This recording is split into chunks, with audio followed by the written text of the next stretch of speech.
as lutas durante o caminhar da igreja de Deus. Essa história na vida de Pedro e Jesus, eles retratam a luta que nós, como povo de Deus, passamos ou sentimos. Jesus a mostrar aos seus discípulos que convinha ir a Jerusalém e padecer muitas coisas dos anciãos, dos principais, dos sacerdotes, dos escribas, e ser morto e ressuscitar ao terceiro dia. E Pedro, tomando-o de parte, começou a repreendê-lo, dizendo: Senhor, tem compaixão de ti, de modo nenhum te acontecerá isso. Ele, porém, voltando-se, disse a Pedro: Para trás de mim, Satanás, que me serve de escândalo, porque não compreende as coisas que são de Deus, mas só as que são dos homens. Então disse Jesus aos seus discípulos: Se alguém quiser vir após mim, renuncie-se a si mesmo, tome sobre si a sua cruz e siga-me. Porque aquele que quiser salvar a sua vida, perdê-la-á. E quem quiser perder a sua vida por amor de mim, achá-la-á. Pois que aproveita ao homem ganhar o mundo inteiro, se perder a sua alma. Sua alma? Ou que dará o homem em recompensa da sua alma? Porque o Filho do Homem virá na sua glória, na glória do seu Pai, com os seus anjos, e então dará a cada um segundo as suas obras. Em verdade vos digo que alguns há dos que aqui estão, que não provarão a morte, até que vejam vir o Filho do Homem no seu reino. Mais uma oração. Deus de amor, é a tua palavra, aqui está um vaso fraco e inútil. Usa-me, Senhor, para comunicar o teu poder e para que esse poder possa transformar ou continuar transformando nossas vidas. Quebra o orgulho, a arrogância, coloque em nós um espírito de humildade e obediência ao teu Santo Espírito para a tua glória. Ó Deus, mostra-nos o caminho em que devemos andar enquanto enfrentamos lutas durante a nossa vida, nos relacionamentos, com a decadência própria da nossa vida física, mas para a glória do teu nome. Em nome de Jesus. Amém. Antes de mais nada, lá no fundo temos algumas fotos nossas, informativo. É um por família. Se faltar, depois fala com a gente. Irmãos, cristianismo é batalha pela fé. É batalha pela fé e é batalha pela santidade pessoal. Eu quero dizer para os irmãos uma frase que hoje não tenho mais dúvida. Santidade pessoal é decisão pessoal. Se você é daqueles que falam, o dia que Deus me tocar, se você é um desses, eu vou falar para você, você nunca vai crescer. Quando Deus... Então, você já sabe, você nunca vai chegar lá. O que eu quero dizer com isso? Quando alguém em Deus, pelo poder de Deus, um salvo, ele põe no seu coração, a partir de agora, não farei isso, ou farei aquilo, ele vai conseguir. Ou não fazer uma coisa, ou fazer a outra. Isso é decisão. O cristianismo que depende de emoções para a pessoa tomar uma decisão, é um cristianismo meia boca. Então, provavelmente, você vai ter que caminhar muito. Talvez você vai andar que nem Pedro ali, vai ter que levar uns trancos e barrancos, vai passar por isso para você chegar a algum lugar. Agora, cristianismo não é tranquilidade não, queridos. Você sabe muito bem. Cristianismo não é moleza, não é vida mole. Então, nós temos que ser pé no chão. E temos que reconhecer nossa limitação, nossa fraqueza e cultivar com humildade, amor e dedicação à palavra de Deus. Se você não toma tempo com este livro, eu já sei qual o seu nível espiritual. Mas se você toma tempo, eu já sei como você está andando ou como você está caminhando. Então, pé no chão. Vamos obter na palavra de Deus os recursos para nós podermos caminhar vencendo em Cristo. Qual o tamanho do seu projeto? Você está pensando viver de que jeito? Eu quero viver, alguns falam assim, eu quero viver até os 100 anos, eu vou viver até os 100. Né? A preocupação dele é durar mais. Então, isso já é um foco equivocado da maneira de viver. A sua preocupação de durar mais, de permanecer mais na terra, eu reconheço que é uma fraqueza que todos nós muitas vezes temos, queremos durar mais. E é um foco errado da maneira de viver. Segundo Eduardo Luz, da Missão Novas Tribos do Brasil, algumas pessoas têm projetos de ameba. Alguém já viu uma ameba? Para você ver uma ameba só tem um jeito. Você pegar um microscópio e no microscópio você consegue enxergar a ameba. Então é um projeto tão pequeno que só no microscópio ele pode enxergar. É um projeto para 80, 100 anos. Ou seja, é do tamanho da sua existência. E alguns vão durar menos, 60, 50, sei lá, não é? Então, irmãos, eu quero dizer o seguinte, o meu tema nessa noite é o seguinte, que para ganhar no reino de Deus, precisamos humilhar um negócio que os estudiosos chamam de ego, o nosso eu. Enquanto você não humilhar o seu ego, você não ganha nada. Então, no reino de Deus, só ganha quem se humilha, quem humilha o seu ego. Então, nessa história de Pedro aqui, eu queria pegar a vida de Pedro, né, e fazer uma comparação com a igreja. Ou seja, o conflito que a igreja de Deus tem, que enfrenta no seu dia a dia. E eu quero falar sobre o ego. Então, no primeiro momento, é o seguinte, se você fortalece o seu ego, o que vai acontecer com Deus e os seus planos? Você vai colocar em segundo plano. Você acaba negando Deus. Não que nós tenhamos, por nossa determinação, querendo negar Deus. Mas aqui você vê, quando o ego está fortalecido, Deus fica no segundo plano. Fortalecendo o ego, nega-se Deus. Irmãos, Jesus Cristo chegou no versículo 21 e disse, olha, eu vou a Jerusalém. Lá eu serei preso, vou padecer muitas coisas. E aí que ele está dizendo para os discípulos, há um calvário me esperando. Eu vi ali o símbolo da igreja, é a cruz, né? É a cruz que foi colocada lá no Monte Calvário. Há um calvário me esperando. Se há um calvário de sofrimento e dor na vida de Jesus, o que você espera que vai ser na sua? Será que vai ser moleza? Eu também não estou aqui querendo dizer que o caminho da cruz é só sofrimento, é só angústia. Mas lembra bem, nós até temos uma certa moleza no Brasil, né? Um país tranquilo, só que você percebe, e a perseguição agora já chegou aqui através do homossexualismo. Então somos perseguidos pelos comunistas, somos perseguidos pelos muçulmanos, que são treinados para odiar os cristãos do mundo todo, e agora o homossexualismo chega para ser uma força contra o cristianismo no nosso país e quem dirá no mundo. Irmãos, não tem moleza para nós. Pode ser que tenha uma aparente calmaria, mas você percebe que dia após dia vai aumentar, porque o diabo nos odeia. Ele odeia o autor do Calvário, ele odeia o Senhor da cruz, que morreu ali, ressuscitou em nosso favor. Então, se você ler João capítulo 15, quiser, marca Mateus aqui, por favor, se você quer abrir comigo, a sua Bíblia, João 15, 18. Mas não desmarca Mateus aqui, 16. Vamos para João 15, verso 18 até o verso 20. Palavras de Jesus sobre o mundo e os seus seguidores, sobre o mundo e a igreja. Veja ali. Se o mundo vos odeia, versículo 18, sabei que primeiro do que a vós me odiou a mim. Se vós fosseis do mundo, o mundo amaria o que era seu. Mas porque não sois do mundo, antes eu vos escolhi do mundo, ou separei do mundo, vamos dizer assim. Por isso que o mundo vos odeia. Versículo 20, lembrai-vos da palavra que vos disse, não é o servo maior do que o seu senhor.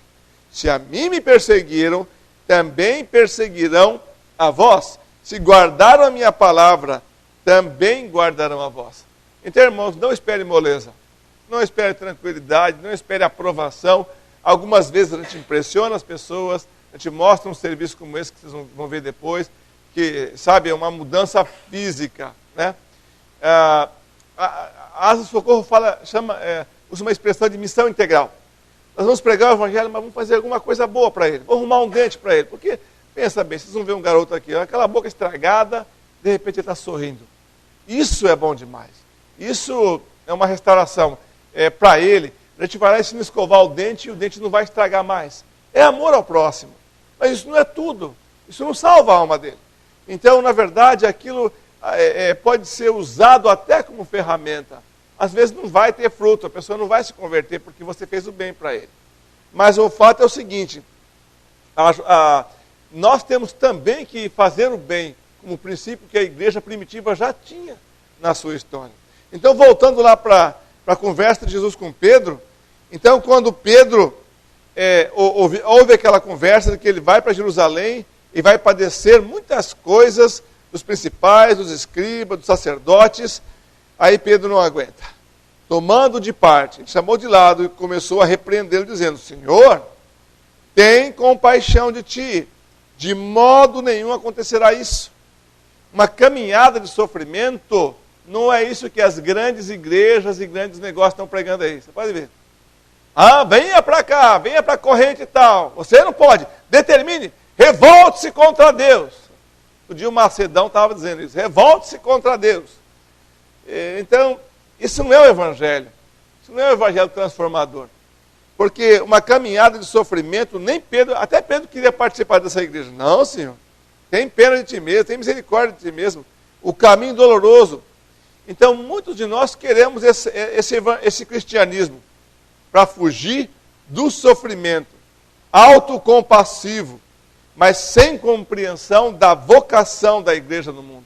Se perseguiram a mim, também perseguirão a vós. Se perseguiram o teu Senhor, também. Senhor, hein? Se perseguiram o Senhor, vão perseguir o escravo dele. Hoje estava dizendo na outra igreja que Lutero, acho que foi Lutero que disse isso, né? O homem é uma besta, montada pelo diabo ou montada por Deus. Dito falar assim, né? Só que o fato é isso mesmo, que na mão do diabo a coisa é terrível, mas quando Deus toma conta de nós nos transformamos daquela besta para sermos pessoas de coração compassivo, misericordioso, amoroso, coisa que a gente não tinha antes, porque era um mundo egoísta. Você se lembra de Filipenses 1:29? Porque a vós foi concedido em relação a Cristo não somente crer nele, como também, lembra do resto? Padecer por ele. Então, irmãos, quando nós nos preocupamos com a proteção do ego, com a proteção de nós mesmos, nós estamos perdendo a percepção do alto. É um privilégio se nós padecermos por Cristo. Tem compaixão de ti? Versículo 22. Ou então, conforme eu vi uma outra tradução, poupa-te. O miserável poupa, né? O miserável se economiza. Não vou porque é longe, é canseira. Não vou dar porque é dinheiro que eu posso guardar. Perdão. Poupa-te é anticristo. Poupa-te é egoísta.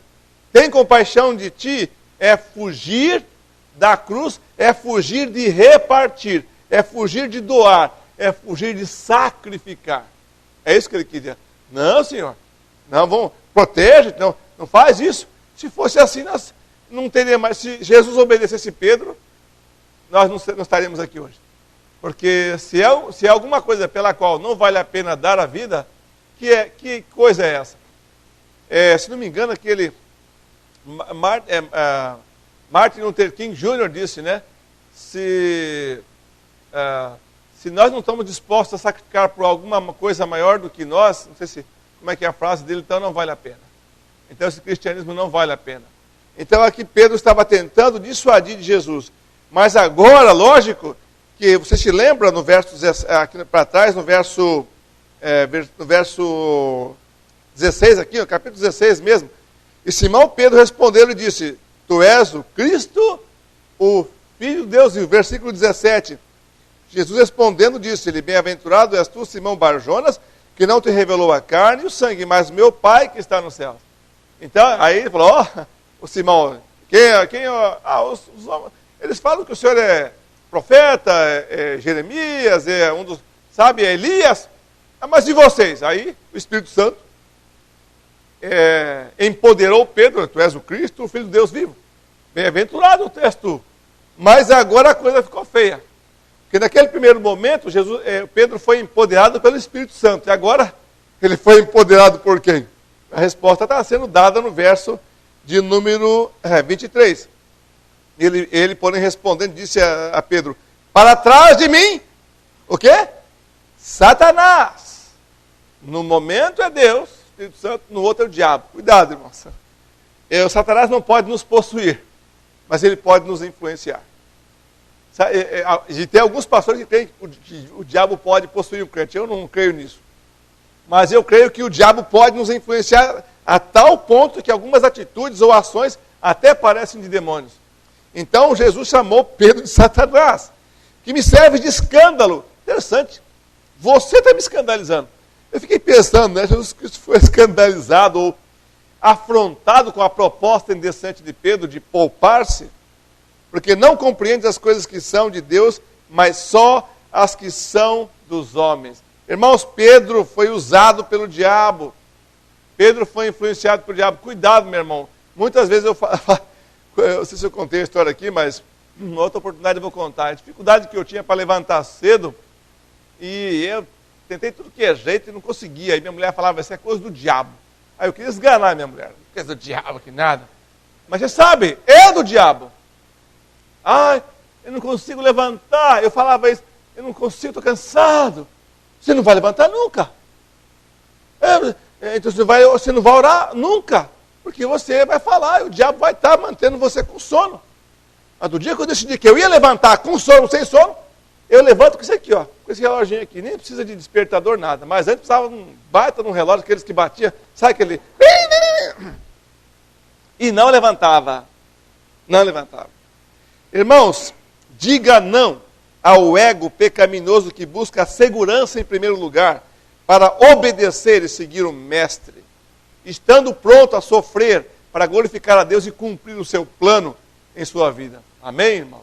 Diga não a você mesmo. O ego é destruidor. Quem fortalece o ego nega a Deus. Agora aquele Pedro, bem-aventurado, agora o quê? Arreda Satanás. Não foi a carne nem o sangue. Aí ele falou assim, não cogitas das coisas de Deus, mas dos homens. Irmãos, cuidado. Leia a Bíblia, faça a oração. A música é velha, mas é verdadeira. Leia a Bíblia e faça a oração, se quiser crescer. Eu não gosto da última parte, que aí na hora a Bíblia não lê, diminuirá uma pinóia, já está diminuído. Eu tenho que mudar a letra, nunca crescerá. Quem não ora a Bíblia não lê, nunca crescerá, porque já está diminuído. Vai diminuir mais do que já está? Quem não quer ler a Bíblia já está lá embaixo, está no chinelo. Agora, se você quer ler a Bíblia e orar, eu te garanto, funciona. Funciona porque funcionou comigo. Não vai funcionar com cada um dos irmãos que são salvos em Cristo. Então, arreda Satanás. Primeiro não foi a carne, agora foi o demônio. Primeiro, sobre ti edificarei a minha igreja. Na verdade, sobre ele, Jesus, mas Pedro era o representante. E agora, você é pedra de tropeço. Você quer me impedir, Pedro? Irmãos, para ganhar no reino de Deus, precisamos humilhar o ego. Quem não humilha do ego, o ego não ganha. Um segundo momento, agora, logo depois dessa negativa de Pedro, que eu estava falando assim, a luta que a igreja tem. Por outro lado, se negar o ego, eu vou fazer uma aplicação diferenciada da ideia do que está aqui nos versos 24 a 28. Você vai ganhar o mundo inteiro. Eu vou demonstrar isso. Porque ele fala assim, de que adiantaria o homem ganhar o mundo inteiro e perder a sua alma, mas o ganhar o mundo inteiro aqui é ganhar o mundo inteiro material, tudo que envolve o mundo. Mas eu vou dizer o seguinte, que nós podemos trocar esse mundo inteiro por ganhar mesmo as almas perdidas. E dá para aplicar, vocês vão ver. Se negarmos o ego, ganharemos o mundo inteiro. Aí é o contrário. E o mundo inteiro pode ser esse mundo. Não precisa ser este mundo, mas pode ser o mundo que Deus estiver fazendo para você. Ou a honra ou a glória que glorifica mais a Deus no mundo vindouro. Então o fato é o seguinte, verso 24. Então disse aos seus discípulos, se alguém quiser vir após mim, faça o quê? Renuncie-se ou negue-se a si mesmo. Irmãos, negar a si mesmo não é mole. Acordar de madrugada para orar, quando você está aquele sono, sabe? Você abre o olho, dá vontade. Não dá vontade de levantar. Se estiver frio ainda, aí piorou a situação. Né? Eu me lembro, durante muitos anos, eu tinha lá em Anápolis uma bancada na cozinha, eu orava aqui, eu ficava em pé na bancada, eu pegava já, eu enchia vários copos d'água e ficava lá com a Bíblia aberta, a minha lista de oração aqui, e tomando água e orando, em pé. Porque se eu sentasse, ou se eu encostasse alguma coisa, tchau. Né? Mas era uma determinação, negue-se a si mesmo. Omar, hoje é quarta-feira. Quem falava isso era o Jack Hyles, né? Eu vi dele que ele falava isso. Toda quinta-feira pegava a mãe dele. Jack Hyles é americano ou canadense? Aí ele faz, segundo a história, Jack Hyles, vamos lá. Dia de visita, vai. Lembra a besta? Tem que montar a besta e puxar a besta. A história diz que ele e a mãe dele, ele literalmente, ele não queria. E nós fizemos isso, isso funciona, irmãos. No começo eu não sabia como é que eu ia fazer em Anápolis, porque eu morei lá 12 anos. Como é que eu ia fazer? Porque o trabalho que a gente faz é muito braçal. assim, a Ruth, por exemplo, na viagem em si tem muita oportunidade. Mas ali nós estamos cercados, nós estamos num lugar assim, que é uma área rural, e é só irmão ali, os missionários, o piloto que está ali. Então, se nós não pegarmos e sairmos para a vila ali perto, a gente não faz nada. Se a gente não tomar a decisão, a gente não faz nada. Lá em Anápolis era assim também. Só que aí eu falei, bem, como é que a gente ensina os irmãos a evangelizar e a gente não evangeliza? Aí eu comecei a ficar incomodado com isso. Aí, aquela decisão. Aí toda quarta-feira a Ruth me apoiou e começamos a fazer. Isso em 2008. Foi uma bênção, o pastor sabe, acho que ouviu, deve ter visto, né, os relatórios. Nós tínhamos uma igreja que começamos em Anápolis. Não queria começar a igreja, eu não sou pastor de igreja, fundador de igreja. Mas por quê? 2 mulheres se converteram, mas porque discipulei essas mulheres mais de 2 anos seguidos. Aí convidei para a escola dominical em casa, as crianças vieram para casa, a Uança veio para casa, a minha garagem se tornou uma região de culto, começou a lotar de gente, alugamos um salão, e sabe, foi com uma bola de neve que vai levando tudo isso. Mas tudo começou com um desejo de ser fiel, de um miserável como eu aqui.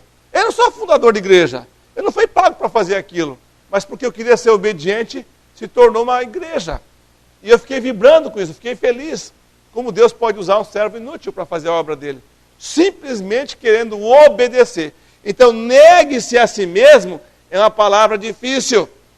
Negue o ego dominador, que faz da segurança o seu principal objetivo. Hoje em dia os caras põem alarme, e põem carro no seguro, e põem, sabe? E os ladrões estão pulando e estão roubando. E estão roubando quando você vacilou, perde. Né? Então, ser discípulo e é estar disposto a sofrer na companhia de Cristo as indignidades que um condenado está pronto a sofrer.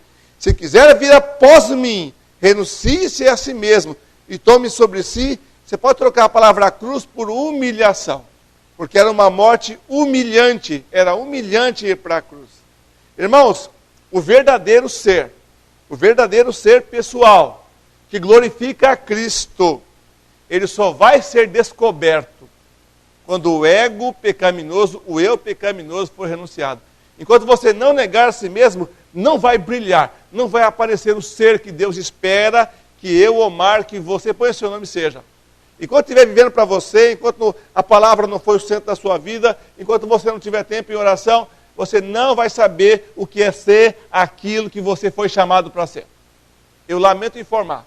Se você não tomar tempo com o Deus da palavra, então você não vai experimentar esse poder e não vai experimentar essa beleza. Eu lembro do pastor João lá de Araçatuba, João Harmon, diz o seguinte, ele diz assim, como é que é a frase dele mesmo? Quanto mais, ele gosta daquele cântico, né? Quanto mais o sirvo, conhece aqui? Mais doce ele é. Não sei se tem esse cântico para a gente cantar. Você só vai saber o quanto ele é doce se você de fato servi-lo. Enquanto não serve, você não sabe quanto ele é doce. Só tem uma ideia do que pode ser. Irmãos, o ego pecaminoso do homem, se ele não for exposto, se ele não for manifesto publicamente, se ele não for renunciado, ganhar o mundo inteiro vai ser o alvo. Enquanto o ego mandar, é o mundo inteiro que você quer. Dinheiro, é fama, é prazer, é o que quiser. Você pode colocar aí, que envolve neste mundo. Mas quando você nega esse ego e você passa a fazer a vontade de Deus, você experimenta uma nova conquista, uma nova realidade. Se você não nega ganhar o mundo inteiro, é isso que você espera. Mas no final das contas, o que é que vai se ganhar? Nada, vai ganhar vento. Aqui está escrito, verso 26 e 27. Pois que aproveita o homem ganhar o mundo inteiro, se perder a sua alma, o que dará o homem em recompensa da sua alma? Logicamente, esse homem aqui não é o cristão. Ele está falando sobre os homens da terra. E aí ele está falando para os discípulos, você está pensando em ganhar o mundo inteiro? Você pode ganhar. Mas o que você vai ganhar? Nada. Porque você vai perder a sua alma no final. Porque o valor está errado. Aí no verso 27, porque o Filho do Homem virá na glória do seu Pai com seus anjos, então dará a cada um segundo as suas obras. Mas eu quero falar para você o seguinte, põe o foco nas coisas de valor que vale a pena viver. Não o mundo inteiro do ponto de vista material. Põe o foco no mundo que importa viver. Se você quer salvar a sua vida, então perca a sua vida. Perca, simplesmente entrega, renuncie. Isso é difícil, irmãos. Autorrenúncia, renúncia pessoal, é uma luta diária para todos nós. é uma luta diária. Mas Deus está nos comunicando, falando ao coração. O Espírito Santo, mais do que nunca, quando nós nos dedicamos à oração, ele começa a mostrar, começa a falar. Já ouviram a voz de Deus? Tem ouvido a voz de Deus? Sabe, eu falo assim, mas como é que é esse negócio? É uma manifestação sobrenatural? Não é sobrenatural. É sobrenatural porque Deus falar com alguém é sobrenatural. Mas quando você começa a ter compromisso com Deus em oração, orando mais, tomando mais tempo em oração, você começa a perceber ele falando, faça isso, não fale aquilo, ó, vá lá em tal lugar, fale com fulano, olha, fale tal palavra, ou então, não fale tal palavra, ou, enfim. Deus começa a mostrar para você, faça isso, não faça aquilo. E você começa a perceber essa voz, que nem a Ruth falou. Quando a Ruth pergunta, o que eu vou fazer? Aí ele falou assim, fala para ele ler João 3,16. Deus falou. Irmãos, ouvir a voz de Deus é alguma coisa que a gente vai começar a perceber, irmãos, quando nós começarmos a tomar tempo com o dono do mundo. Então aí a ideia aqui é o seguinte, se você centraliza em Deus, você toma posse do mundo inteiro. Por que tomar posse do mundo inteiro? Porque agora a sua preocupação são almas, agora a sua preocupação é manifestar Cristo ao mundo, e aí você ganha. Aí você atrai as pessoas, ou as pessoas que vêm a Ele, porque o amam de verdade, né? Então você ganha o mundo inteiro. E você não vai ter lutado em vão. Você vai viver a vida para a qual você, meu irmão, põe seu nome lá, o Omar, o José, o Alfredo, foi chamado para viver. Então, muitos de nós estamos perdendo o chamado de Deus atrás de bens materiais. O imperador Carlos Magno, eu não sei bem o que ele era, se ele era francês, se ele era alemão. O fato é que ele morreu na Alemanha, mas quando ele foi enterrado, acho que pela solicitação dele mesmo, ele foi colocado num caixão do tamanho do seu trono, ele sentado, eu acho que naquele tempo já tinha um sistema de mumificação, com a Bíblia no colo e com o dedão apontado no versículo de número 26, que aproveitará o homem se ganhar o mundo inteiro e perder a sua alma. Até ele mesmo sabia do valor, dos valores de Deus. Indo para a cruz, queridos irmãos, Cristo começará a exercer domínio mundial. Domínio mundial. E num sentido, virá o seu reino. Pode ver aqui, porque o Filho do Homem virá na sua glória com seus anjos, então dará a cada um segundo as suas obras. Em verdade vos digo que alguns há dos que aqui estão, que não provarão a morte, até que vejam vir o Filho do Homem no seu reino. Então, quando ele vai para a cruz, ele está dizendo o seguinte, eu venho estabelecer o meu reino mundial. Nós cremos, de modo geral, que ele vai estabelecer o reino milenar, certo, pastor? É isso?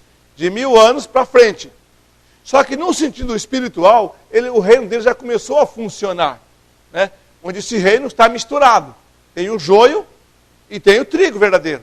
Então, alguns aqui que não provarão a morte, a impressão que dá é que ele está falando para aqueles discípulos. Se ele está falando para os discípulos, como é que eles puderam provar esse reino? Então, espiritualmente falando, esse reino espiritual, que não é o reino literal de 1000 anos, esses irmãos estão tendo o antegozo, ou seja, a prévia do reino. Ou seja, viram a ressurreição, experimentaram o poder no Pentecoste, o sumiço de Israel e o levantamento da igreja. Então poderia ser um quadro compatível. Aqueles mortos que de repente saem da sepultura quando ele sai também.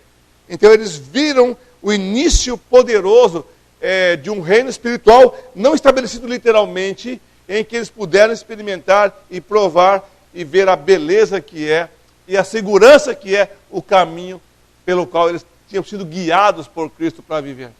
Meus amados irmãos, negando o ego, nós podemos ganhar o mundo inteiro.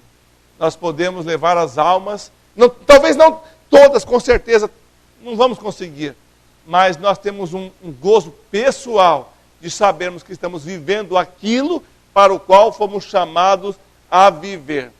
A Bíblia sempre ilustra que a vida verdadeira é mais do que sobrevivência física. A existência inclui muito mais do que podemos meramente ver e tocar. Se você, meu irmão, minha irmã, está correndo atrás de alguma coisa que não é Jesus, eu lamento informar estamos perdendo o nosso tempo. Estamos perdendo o nosso tempo. E para ganhar no reino de Deus é preciso o quê, irmãos? Humilhar o ego. E eu concluo dizendo o seguinte, irmãos, que obedecendo a Deus, seguindo e obedecendo a Deus, venceremos todos os conflitos que surgirem. Vivendo para os meus pequenos projetos, eu sei, eu vou fracassar. Eu vou perder a presença, o poder de Deus na vida. Mas vivendo para os projetos de Deus, negando o ego, vamos ganhar o mundo inteiro. E eu quero dizer o seguinte, eu quero contar um pouquinho um testemunho de Francisco de Assis. Perguntaram para ele como ele era capaz de fazer tanta coisa. Ele respondeu, disse o seguinte: pode ser que o motivo seja este. O Senhor lá olhou do céu e disse: onde posso achar o mais fraco, o menor homem da terra? Então ele me viu e disse: eu encontrei. Trabalharei através dele e ele não ficará orgulhoso com isso.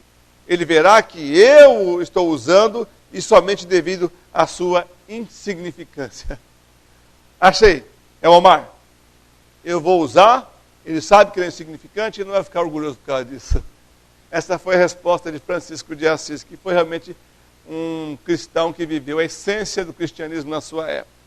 Para ganhar no reino de Deus é preciso humilhar o ego. Mas eu quero terminar com 7 sugestões para vocês. Porque até agora eu falei sobre negar o ego, ou fortalecer o ego, negar a Deus, e falamos sobre negar o ego e ganhar o mundo inteiro. Agora você pode me perguntar como é que faz para conseguir fazer isso, porque eu não falei sobre isso, eu só falei da ideia do que deveria ser. Eu quero dar 7 sugestões para vocês. Primeiro, já dei uma aqui. Tome tempo com a palavra e a oração.